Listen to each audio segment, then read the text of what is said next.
Samudrada leiba achauba nga sakna chingba thawai panbasing chaduna hinglamba meter 33 rom sangba Paleofish colossus kauba lin leiramkhi haina scientist singna phongdokre.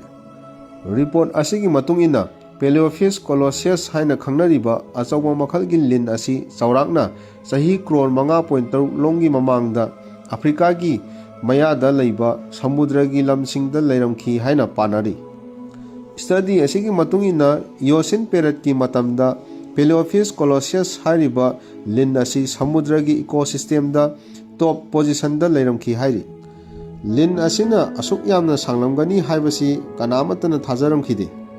Adubu lin asigi phangkhiba sarusing adugi matung inadi meter 33 muk sangani hairi. Haujik samudrada leiriba lin sing asisu meter 2 dagina 3 mukti adumak sangi.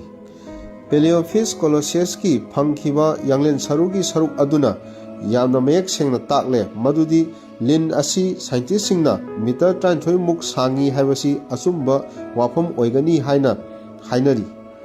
Haukiba sahi 2018 da chathakiba research ki study amagi matung ina malemda asuk yamna sangba lin leiramkhi haibasi kanamatana thajanakhide amadi wakhalda phawba phawnakhide.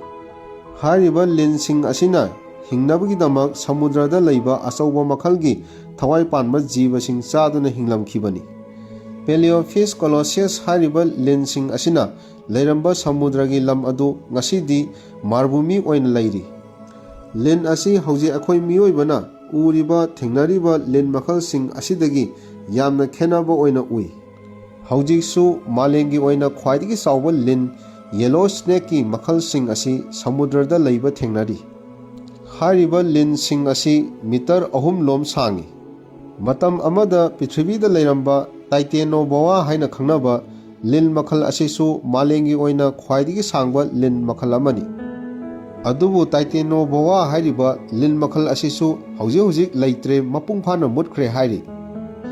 Paleofish colossus lin makhal asi samudrada leiba achawma makhalgi sak amadi doirosaurid haina khangnaba gumbir sing chaduna hinglamba yai hainasu phongdorakli.